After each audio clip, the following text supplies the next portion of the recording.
Welcome to my channel. I am Morrigan Dread, and I will share with you the best tales of terror, horror, and suspense. Get ready, because not everything is as it seems. The forest was a maze of shadows and silence. For centuries, the people of Colby had respected the invisible boundaries that separated their village from the dense sea of trees that seemed to swallow everything around them. It wasn't just the vastness of the forest that inspired fear. It was the whispers, stories that echoed through the generations. And among those stories, one was feared above all: the tale of the Huldra, the woman of the forest. Eric didn't believe in ghost stories. He was young, stubborn, and proud, with an axe in his hands and courage in his chest. A lumberjack's work required him to face the unknown, and to him, the forest was just a place full of trees that needed to be cut down to fuel fires and build houses.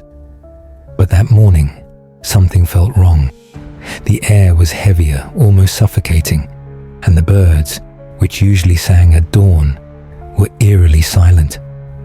The first time Eric heard the sound, he thought it was the wind, a faint song, almost imperceptible, blended with the rustling of the leaves. It was sweet, hypnotic, like a whisper floating through the trees. He stopped, tilting his head to listen more closely.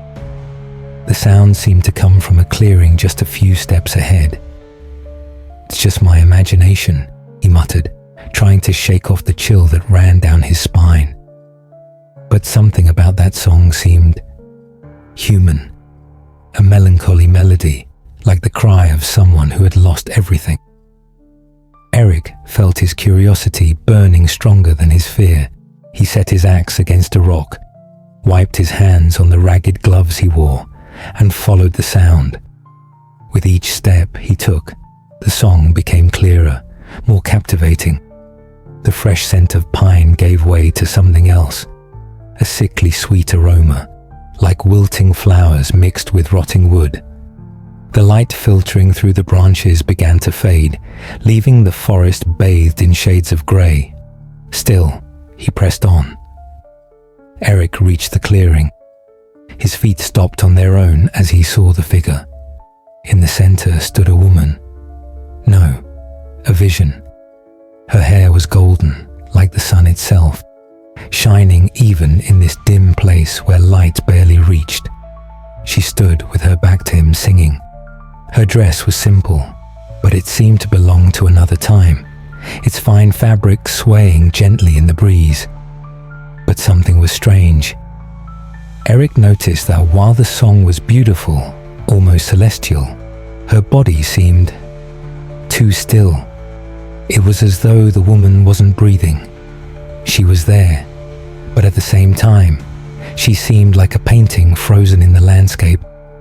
When he opened his mouth to speak, she stopped singing. The silence that followed was deafening.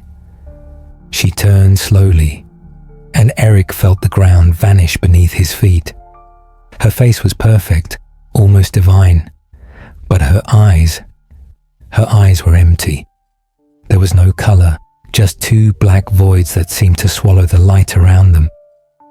She smiled, and the smile was both enchanting and wrong, like something rehearsed by someone who had never known joy. "Are you lost, woodsman?"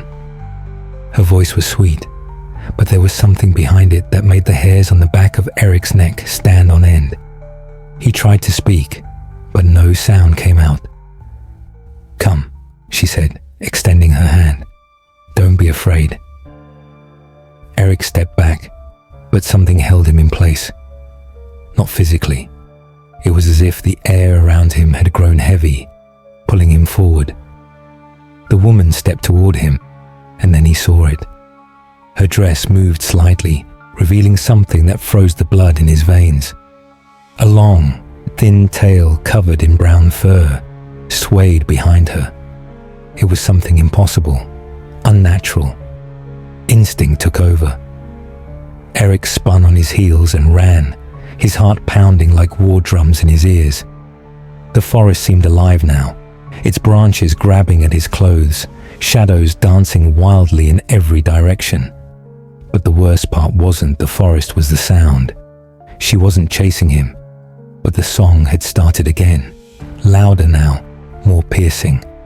Each note seemed to stab into his mind as if she were inside him, whispering secrets he didn't want to hear.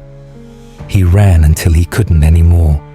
His legs gave out as he finally saw the village lights. He fell to his knees, gasping for air, as the song faded, swallowed by the trees. The villagers found him there, muttering incoherent words, his eyes wide with terror. Eric thought he had escaped, but as he stood and tried to forget what he had seen, something followed him. In the silence of the night, in his bed, he heard it again. The song. Eric couldn't sleep that night. The woman's song still echoed in his mind, a melody that seemed to cling to his subconscious, as though it had been carved into his soul. He could still smell the cloying sweetness that had filled the clearing, even though he was back in the fragile comfort of his home. The small cabin he lived in, tucked away from the center of the village, had never felt so empty. He locked the door, threw himself onto his bed, and shut his eyes. But each time he did, he saw her smile, that smile that looked human and yet grotesque, like a distorted imitation of humanity. Around midnight, Eric woke from a nightmare with his heart pounding. He had dreamed of being trapped in the forest, the woman walking slowly toward him. But the worst part wasn't seeing her, it was hearing her. Even without opening her mouth, she was singing. The sound came from everywhere, like it was part of the forest itself.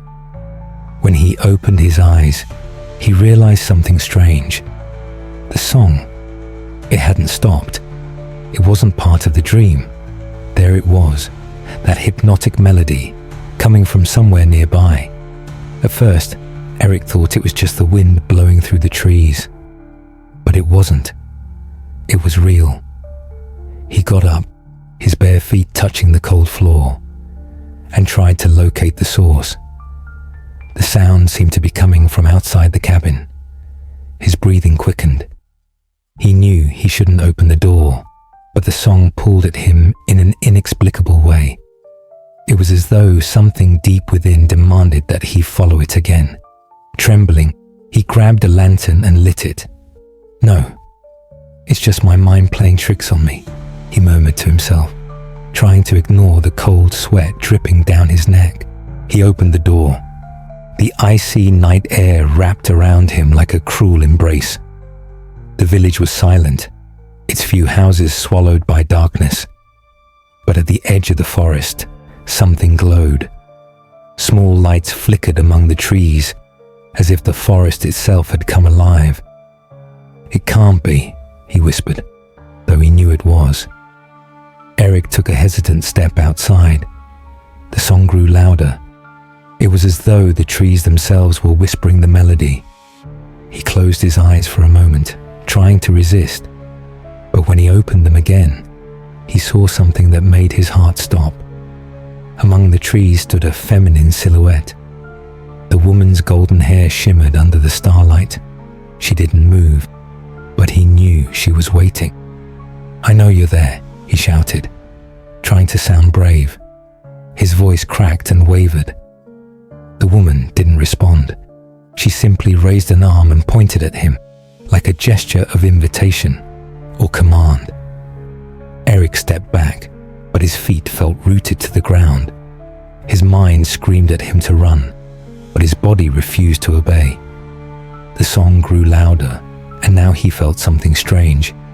The melody wasn't just in his ears. It vibrated in his chest, pulsed through his veins. He dropped to his knees, pressing his hands over his ears. "Get out of my head." When he finally opened his eyes, the woman was gone. But something had changed. The forest seemed closer now, as though it had leaned toward him. He stumbled back into the cabin, slamming the door shut and locking it. The silence returned, but Eric knew he was no longer alone. On the opposite wall, something caught his eye. There was a mark there, something that hadn't been there before. It was a strange symbol, like a drawing of intertwined branches etched into the wood. Slowly, he approached it, reaching out to touch it. The moment his fingers made contact, a searing pain shot through his mind. He screamed, staggering backward. Images flooded his thoughts. The woman's smile, a dense forest, the sound of branches snapping under invisible footsteps. He opened his eyes, panting. In the palm of his hand was the same mark that was on the wall. She marked me. Eric knew this wasn't a warning. It was a promise.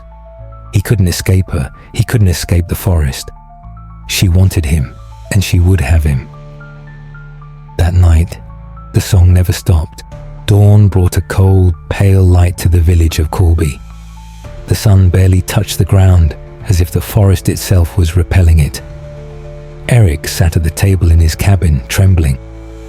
His hand still throbbed where the mark had been burned into his skin, glowing faintly like an ember buried deep beneath the flesh.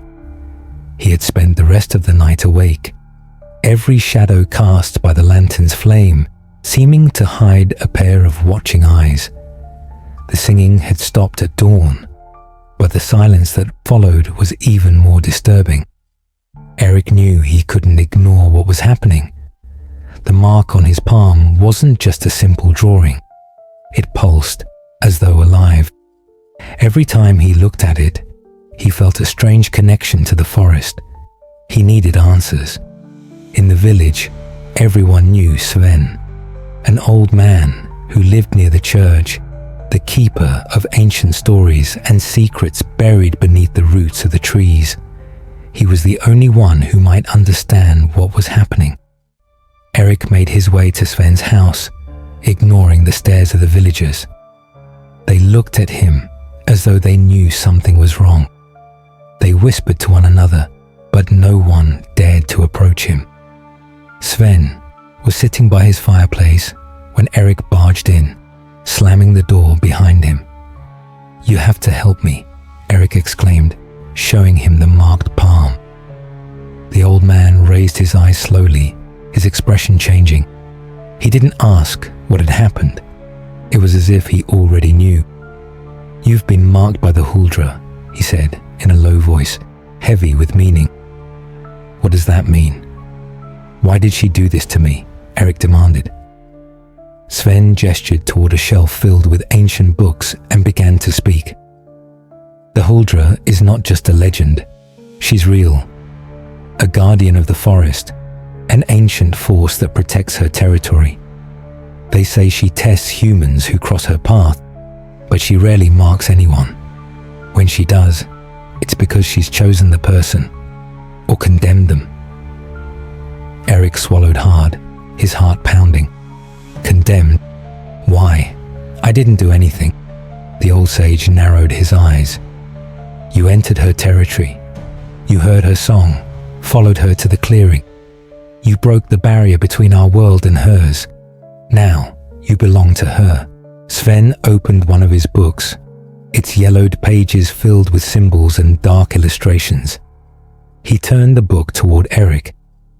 "This is her mark," he said, pointing to a symbol identical to the one on Eric's palm. "She didn't just mark you. She's tied you to the forest. You'll be haunted by visions, dreams, until she finishes what she started." Eric felt the weight of the old man's words pressing on him. "What can I do? How do I break this connection?" Sven hesitated. "No one has ever succeeded, but there is a chance, though it's risky. You must face her. Return to the forest, find the clearing, and demand that she release you." "Return," Eric whispered, his voice trembling. The idea of going back to that place made his blood run cold. "Either you face the Huldra," Sven continued, "or she'll come for you. There's no other choice." That night, while the village slept, Eric prepared himself. Armed with an axe and the protective amulet his grandmother had given him, he headed into the forest. Each step felt heavier than the last. The familiar trail now seemed strange, as though the forest had reshaped itself, closing in around him. Branches snapped underfoot, and whispers came from nowhere, cutting through the silence. When he finally reached the clearing, the full moon bathed the place in a pale, ghostly light. At the center, the Huldra was waiting. She wasn't singing. She stood still, wearing the same enigmatic smile. The moonlight reflected off her golden hair, but her black eyes were endless voids. "You've returned," she said, her voice both sweet and terrifying. Eric raised his axe, trying to appear confident. "I want you to leave me alone. Break this curse." "Do you think you can threaten me, woodsman?" she asked, stepping forward. The forest around them seemed to tremble. "You don't understand. You're part of me now." Before Eric could react, the trees began to move. Branches, like massive arms, stretched toward him, while the ground beneath his feet seemed to come alive. He screamed, raising his axe to defend himself, but the forces of the forest were relentless. The Huldra remained still, watching him, her expression calm as the chaos around him grew. Just as it seemed the forest would consume him, something inside Eric stirred. The mark on his palm began to glow, burning brightly. He felt a connection, a voice within his mind. It wasn't just the forest wanting him. He was now part of it. Eric screamed, and the forest froze. The branches stopped moving, and the Huldra's expression shifted for the first time, from confidence to surprise. The clearing fell silent. Eric stood trembling, the glowing mark on his hand still pulsing faintly. He looked at the Huldra, who now regarded him with a mix of anger and something else. Respect. "You won't be so easy to break," she said, before disappearing into the darkness. Eric collapsed to his knees, exhausted but alive. He knew this wasn't the end. The forest had claimed something from him, and it wouldn't let go so easily. Eric was on his knees in the clearing, his body trembling with exhaustion. The mark on his palm still glowed faintly, but it wasn't a comforting light. It was something pulsing, alive, like an open wound that would never heal. He looked around, searching for signs of the Huldra, but she had disappeared into the darkness. For a moment, he thought he was safe, but the forest had other plans.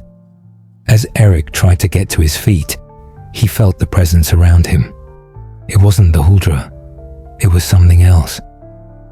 The trees seemed closer now, their twisted trunks almost sneering at him in mockery. Whispers filled the air, disembodied voices speaking in a language he couldn't understand. He stumbled, gripping his axe tightly, and began to run. Each step felt harder than the last, as though the ground itself was trying to hold him back. The forest, which had once been just a place, was now an enemy. When Eric finally reached the village, he could barely breathe. He pounded on Sven's door so hard it seemed like he might break it down. The old man opened it, his stern face growing even more worried at the sight of Eric's condition. "She won't stop, will she?" Eric asked, his voice trembling with desperation. Sven sighed deeply, as though about to say something he had hoped to avoid. He gestured for Eric to come inside. "You survived the clearing. That's more than most can manage. But yes, she won't stop. You belong to the forest now, and the forest doesn't share what it claims." Eric slammed his marked hand on the table, the glow flickering in the firelight.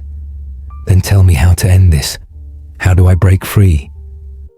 Sven walked over to a shelf and retrieved an object wrapped in old cloth. Unfolding it, he revealed an even older book, its leather cover worn and cracked, the symbols on it seeming to writhe under the light.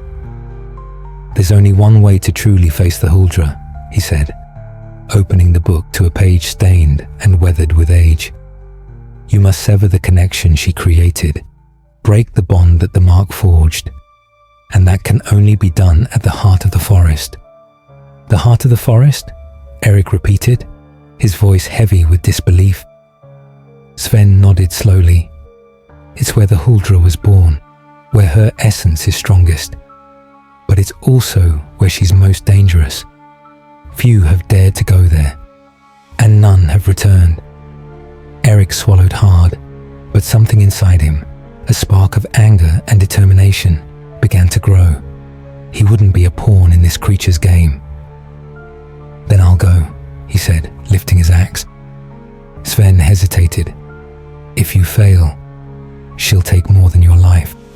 She'll take your soul, and you'll become a part of her forever." As Eric entered the forest for the third time, he could feel how different it was. The trees seemed taller, their branches denser, the ground darker. It was as if the forest knew he was trying to challenge its sovereignty. The mark on his hand began to glow again, brighter this time, guiding him like a beacon. He knew he was heading in the right direction, but each step made him feel as though he was sinking deeper into a nightmare. The whispers returned, louder now, clearer. They didn't just speak, they laughed, a distorted, cruel laughter that echoed inside his head. He shook his head, trying to block out the voices, but they wouldn't stop. Then he saw it. A figure stood in the path ahead, tall and hunched, its long arms nearly dragging on the ground. It wasn't the Huldra, but something born from the forest itself. A creature made of twisted branches and moss, with eyes glowing a deep, menacing red. "You don't belong here," the creature rasped, its voice like wood splitting under pressure. Eric froze, raising his axe defensively. Before he could swing, the creature let out a piercing shriek and dissolved into a cloud of leaves that scattered around him. He pressed on, now more certain than ever that the forest was toying with him. At last, Eric reached a different clearing. It was larger, darker, with a colossal tree at its center. Its roots twisted and coiled like serpents, and its trunk bore marks identical to the one glowing on Eric's hand. This is the heart of the forest," he whispered to himself. And then she appeared. The Huldra was there, more beautiful and more terrifying than ever. Her golden hair now seemed like a cloak of light, but her eyes were voids of absolute darkness. "You came to me, woodsman," she said, her smile both seductive and predatory. Eric raised his axe. "I want you to set me free. End this curse." The Huldra stepped forward, and the forest around them seemed to tremble. "You don't understand, poor mortal. There is no freedom. You weren't chosen by chance. You are part of me now, and you always will be." Eric felt the weight of the Huldra's words pressing on his chest like stones. The clearing around him seemed to close in, the air growing denser, harder to breathe. He tightened his grip on the axe, trying to ignore the tremor that ran through his body. "I am not yours," he shouted, his voice ringing out into the darkness. "You can mark me. You can try to terrify me, but I still control my fate." The Huldra tilted her head, her pale face still adorned with that unsettling smile. It was a smile of challenge, like a predator toying with its prey. "You speak as if you are strong, woodsman, but I can feel your fear. It pulses in your mark, beating like a drum in the void. You didn't come here to face me. You came because you had no choice." Eric didn't answer. He knew she was right. Every step that had brought him to this place had been guided by the force of that mark, a bond he couldn't fully understand. But now, standing before her, he refused to yield. "If you won't free me, he said, his voice heavy with rage. "Then I'll destroy this." He pointed at the colossal tree at the center of the clearing, its roots writhing like living serpents. The Huldra's eyes narrowed, and for the first time, her expression shifted. The mocking calm vanished, replaced by something Eric didn't expect: fear. "You don't know what you're doing," she said, her voice no longer sweet but commanding, laced with authority. Eric didn't hesitate. He raised the axe and ran toward the tree. The moment the blade struck the thick bark, the forest screamed. It wasn't a human sound, but something primal. A roar that shook the ground and sent the branches above into a frenzied dance. The Huldra screamed, stretching her hands toward Eric. Her body began to change. Her golden hair transformed into fiery, writhing tendrils, and her flawless skin cracked like tree bark, revealing branches and roots beneath. She was no longer a woman. She was the forest's raw essence, and she was furious. "You dare to defy the heart of the forest," her voice thundered, blending with the roars of nature around them. Eric ignored her. He kept hacking at the tree, each swing tearing pieces of its glowing bark. But the forest wouldn't remain passive. Branches erupted from the ground like massive arms, wrapping around his legs and torso, trying to pull him down. He struggled, desperate, but his strength was waning. Then Sven's words echoed in his mind. "Be firm, but never provoke what you don't understand." Eric froze. He released the axe for a moment, letting the branches tighten around him. He turned to face the Huldra, who now stood as a towering figure of pure, terrifying power.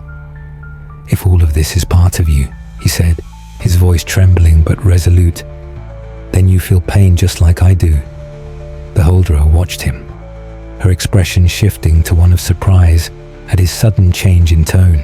Eric raised his marked hand, the glow now so intense it seemed alive.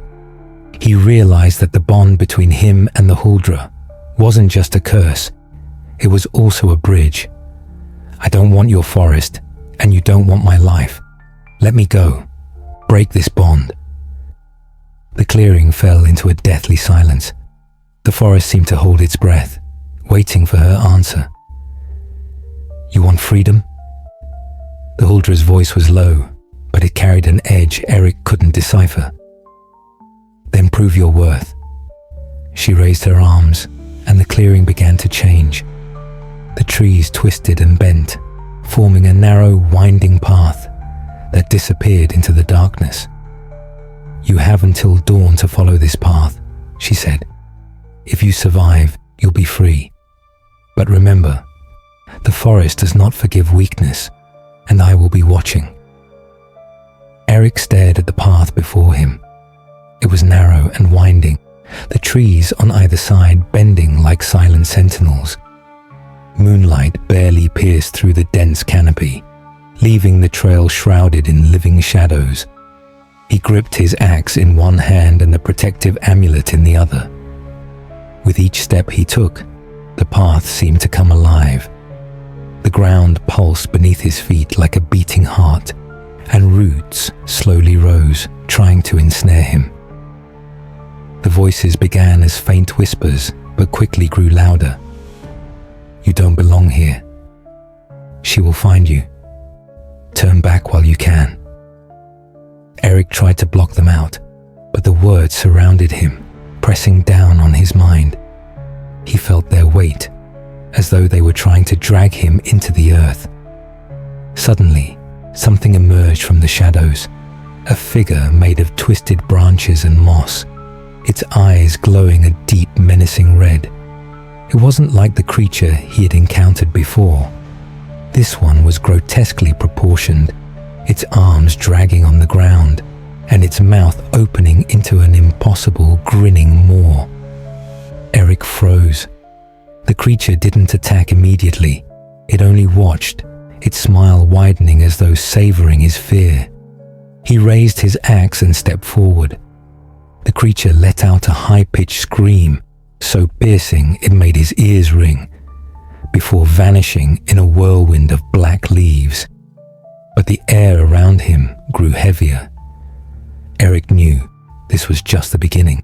The trail seemed to play tricks on him, shifting and splitting into multiple directions. At times, he felt like he was walking in circles. The trees around him now moved, not abruptly, but slowly, as though they were breathing. They expanded and contracted with a rhythm that made Eric's heart race. Suddenly, a root shot up from the ground, nearly knocking him over. He stumbled and felt something brush against his shoulder. He spun around, lifting his axe, but there was nothing there. That's when he realized the terrible truth. The trail wasn't just alive in a metaphorical sense. It was feeding on him. Every pause, every hesitation sapped his strength, as though the forest was draining his life force. "Keep moving," he told himself, desperation clear in his voice. "Don't stop. Don't look back." Eric began to notice patterns in the trail. Every time he chose a direction, something awaited him. On the first path, he saw familiar figures. An old, hunched man he recognized as his father, who had passed away years ago. The figure called out to him, "Eric, come, son. It's all right now. You can rest." He knew it was a lie, but the voice was so real, so filled with tenderness, that he almost gave in. It was only the weight of the amulet around his neck that pulled him back. He turned his eyes away and continued forward. On the second path, a golden light surrounded him. The clearing appeared to be filled with treasures, piles of coins gleaming under the eerie glow. At the center stood the Huldra, more beautiful than ever. "Give up, Eric," she whispered, her voice like a sweet, haunting melody. "Everything you desire is here. Just stay." He closed his eyes, gripping the amulet until pain shot through his hand. "I don't want any of this," he shouted, and the vision dissolved, replaced by darkness. At last, he reached the end. The ground beneath his feet was no longer earth but something pulsing, like raw, living flesh. At the center of the clearing stood the colossal tree he had seen before, but now it was larger, more alive. Its roots stretched outward like tentacles, and its bark glowed with the same light as the mark on Eric's hand. The Huldra was there, but she was completely transformed. There was no trace of humanity left in her. Her eyes were voids of absolute darkness, and her voice rumbled like thunder. "You've reached the heart," she said, her words reverberating throughout the clearing. "But there is still one choice left to make. You can leave, but at the cost of something you love." Eric swallowed hard. What do you mean?" "Your dreams, your peace, your future. Leave them here, and I'll let you go." Eric looked down at the mark on his hand. He knew that if he gave it up, the Huldra would take more than just the curse. She would take a part of him, but if he didn't, he would be trapped forever. With a scream of pure desperation, he raised his axe and brought it down on his own hand. The pain was excruciating. The mark vanished the moment his blood touched the ground. The Huldra let out an inhuman scream before she exploded into a storm of leaves and roots, scattering into the night. Eric collapsed, his vision fading. When he woke, he was outside the forest, the dawn sky glowing faintly above him. He looked at his hand, or what was left of it. The mark was gone, but the price was clear. He had survived, but he knew the forest would never forget. Even though he was free, he could feel that something had been left behind, a piece of himself. As he walked back to the village, he heard a distant sound, a song, sweet and sorrowful, echoing from deep within the forest. He never looked back. The end. Or does fate still await him?